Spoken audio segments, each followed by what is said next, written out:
y queremos ver cuáles son los resultados. Camilo, un agrado en decirle que está con nosotros ya. Buenas tardes, gracias por darnos este tiempo para Ufrovisión. Hola, buenas tardes, Miguel Ángel. Muchas gracias por la invitación. Gracias nuevamente por permitirnos mostrar el trabajo que hacemos junto con el CENSE y la Universidad de la Frontera en este Observatorio Laboral Araucanía. Así que muchas gracias. Bueno, Camilo, los números, los porcentajes evidencian de que la pandemia ha tenido su efecto en el trabajo.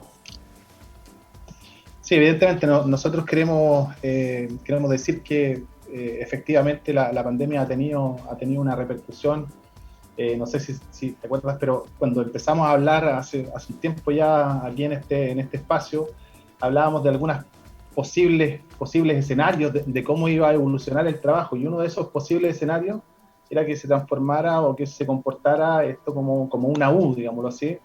Y en el fondo, claro, la caída fue brusca al inicio, teníamos un punto X, ¿cierto? Y la caída fue, para que lo vean ahí en la casa, ¿cierto?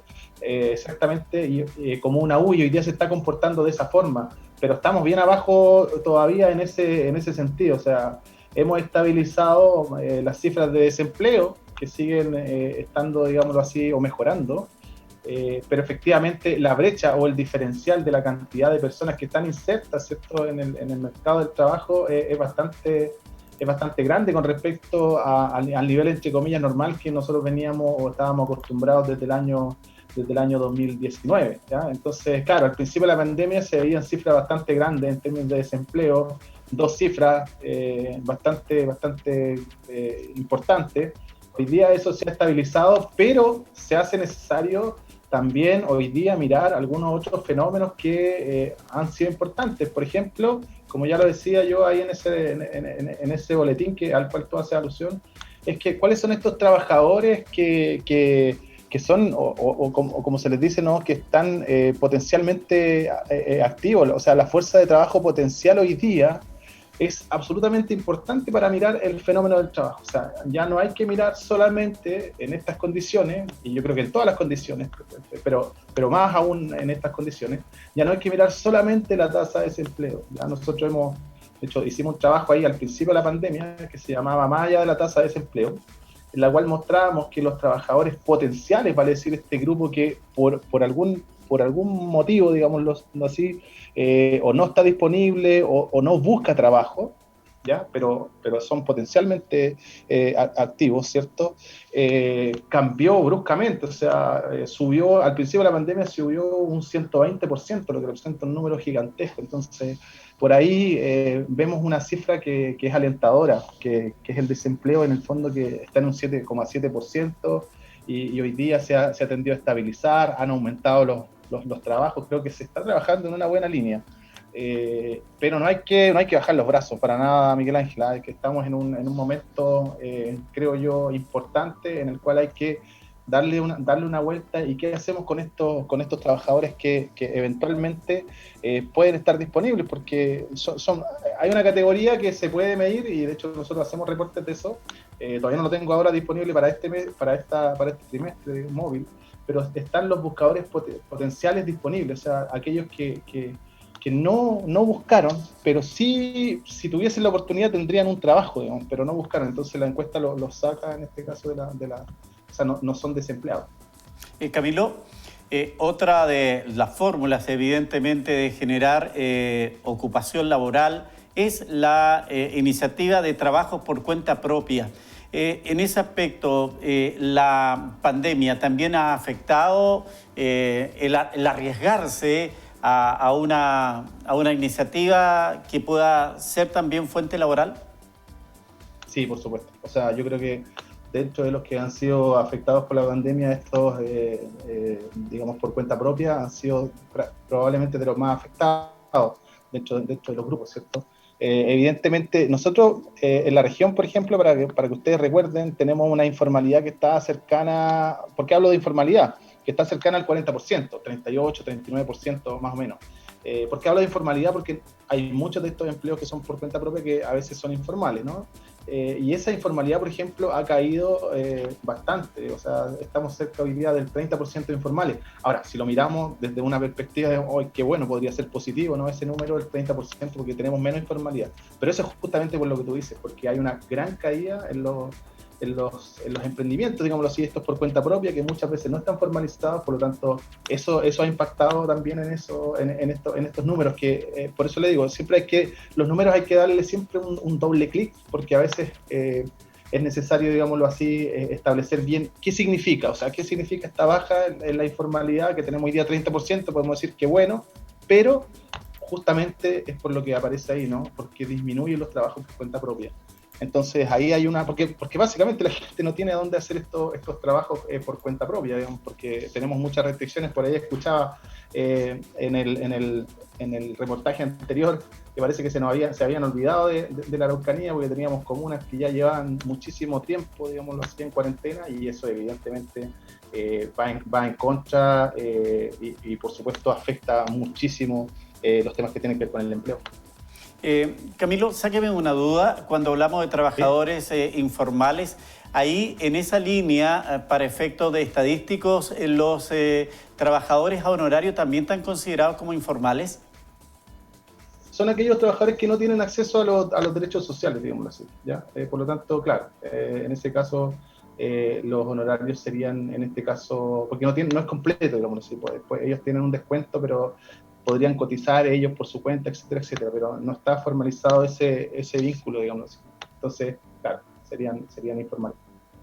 Un tema que no es menor, más aún cuando hay iniciativas, por ejemplo, en la idea de poder reponer estos fondos que se están retirando de las AFP, y la idea que se plantea es el 1 a 1, es decir, un 1% del trabajador y un 1% del empleador. En el caso de los honorarios, los empleadores son ellos mismos. Por lo tanto, así es. Se afecta doblemente la nueva imposición.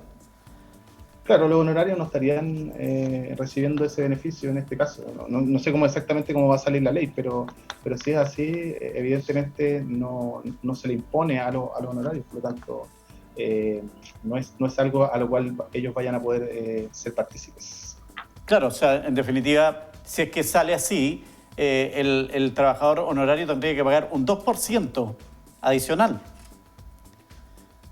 Claro, porque hoy día al honorario efectivamente se le descuenta un 11,5%, 11,75%, no estoy 100% seguro del número, pero claro, evidentemente eso después viene la devolución de impuestos, etcétera, etcétera, que en mayo, claro, ahora sale la devolución de impuestos. Sí.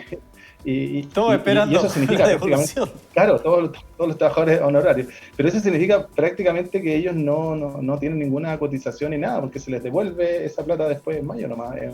Pero básicamente eso. Ojo que ahora está la obligación de cotizar. Ahora recién aparece la obligación de cotizar, pero por ejemplo la salud tampoco está, digamos, por eso siguen estando en esas condiciones. Ahí hay una cosa como una tierra de nadie. Camilo, ya tenemos claro los diagnósticos, sabemos qué está pasando. Debe ser difícil cuando se está en este tema de analizar, por ejemplo, la variable laboral en la condición que estamos, en una pandemia, porque ni siquiera podríamos saber mañana qué vamos a hacer. Difícilmente para ustedes proyectar cifras debe ser enormemente complejo. Sí, la verdad es complicado. Lo que tratamos nosotros, ¿cierto? Tenemos un muy buen equipo de trabajo que lo que intentamos es ir entregando algunas luces de las cosas que vamos viendo como grandes elementos. Por ejemplo, ahí en este boletín que nosotros sacábamos para el 1 de mayo, decíamos, además de lo que tú nos nombraste, por ejemplo, nosotros hablamos de que quienes menos están insertos en la fuerza laboral, y ojo, ahí hay que poner ciertas acciones, quienes menos se están insertando son efectivamente los jóvenes. Pero también los mayores de 60 años, ¿ya?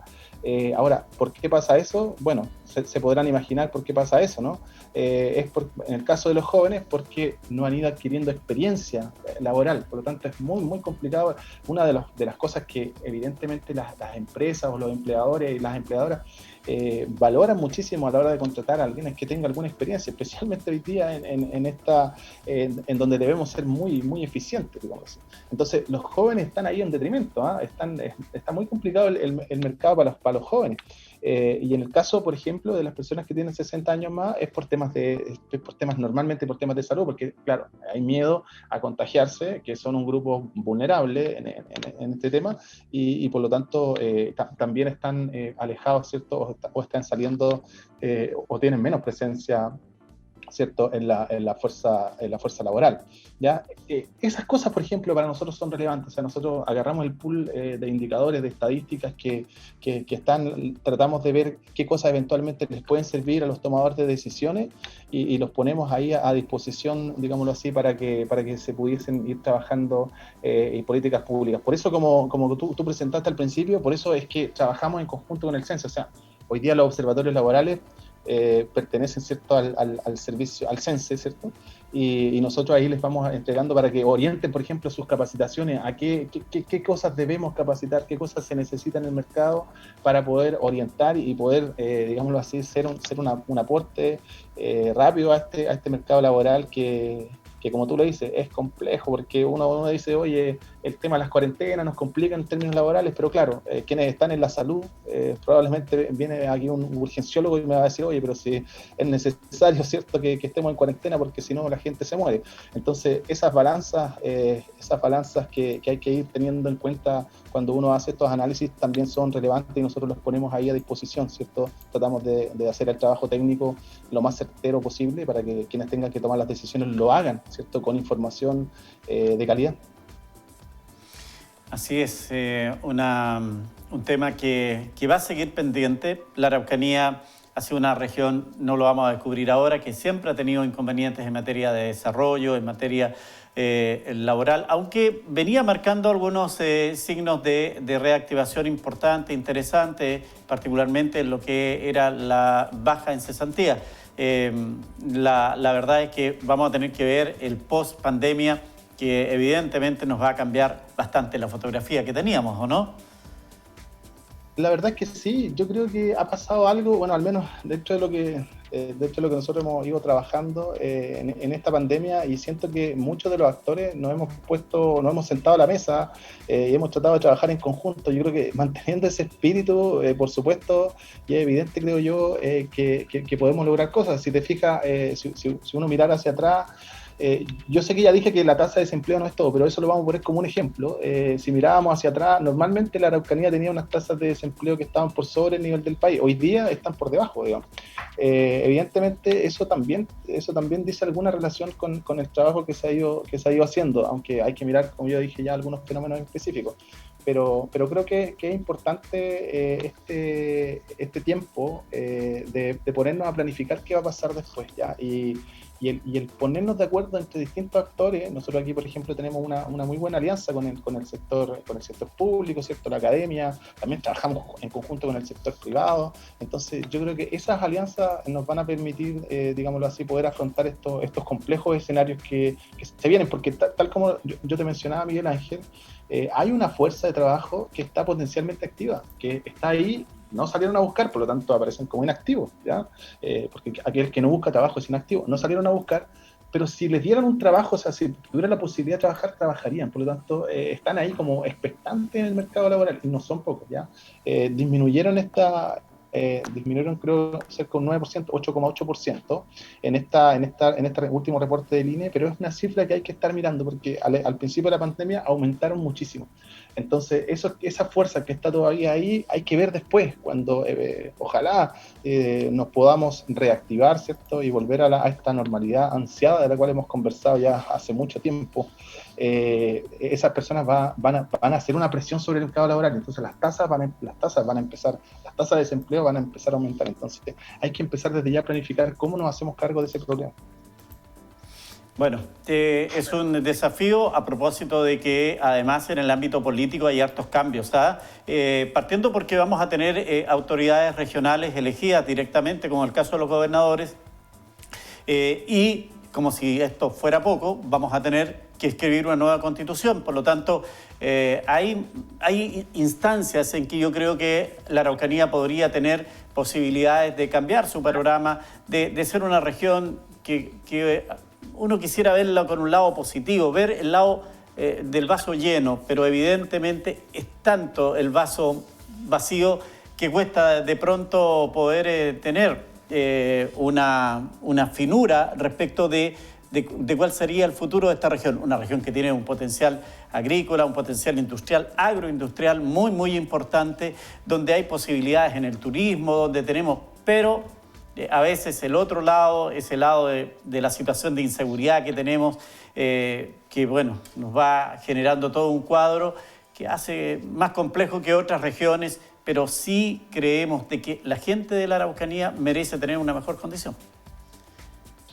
Así es, nosotros ahí, y aquí me salgo de mi rol de coordinador del Observatorio Laboral, en el Instituto de Desarrollo Local y Regional de la Universidad de la Frontera hemos empujado hace muchos años ya por que las decisiones se puedan tomar en regiones, porque nosotros podamos, ¿cierto?, tener políticas locales, porque evidentemente no es lo mismo, digámoslo así, vivir en Santiago, tener la realidad de la región metropolitana, que es la región de la Araucanía u otras regiones. Y la verdad es que nosotros vemos con esperanza este nuevo proceso en el cual vamos a tener gobernadores electos, lo hemos promovido hace muchísimos años, así que en realidad creemos que es necesario que tengan más atribuciones, etcétera, pero es perfectible el proceso, pero evidentemente lo vemos con esperanza de poder tomar decisiones locales que a veces nos hacen falta, digamos, esta mirada desde lo local. Creo que es importante poder tener en cuenta que es necesario, y para eso también esta iniciativa del Observatorio Laboral es muy útil, porque para poder hacer políticas públicas desde lo local es necesario tener información relevante desde lo local, y eso es lo que nosotros tratamos también de poner en valor en este proyecto. Sin lugar a dudas, las decisiones, si bien es cierto, los toman los políticos en materia de proyecciones, de futuro de cada comuna y cada región, los elementos que se le puedan entregar desde la academia, desde las universidades, desde los centros de estudio es tremendamente importante, porque refleja ese contacto que debe haber, porque no saco nada con hacer una política si en realidad no sé qué es lo que está necesitando la gente. Entonces, la labor que se hace en investigación con este observatorio laboral desde la universidad es preponderante al momento de tomar decisiones en el ámbito político. Camilo, como siempre, gracias por darnos estos minutos para conversar. Muchas gracias a ti, Miguel Ángel, y bueno, tú sabes, cuando quieras, aquí estamos, somos de la casa, así que podemos venir y conversar sobre estos temas. Muchas gracias.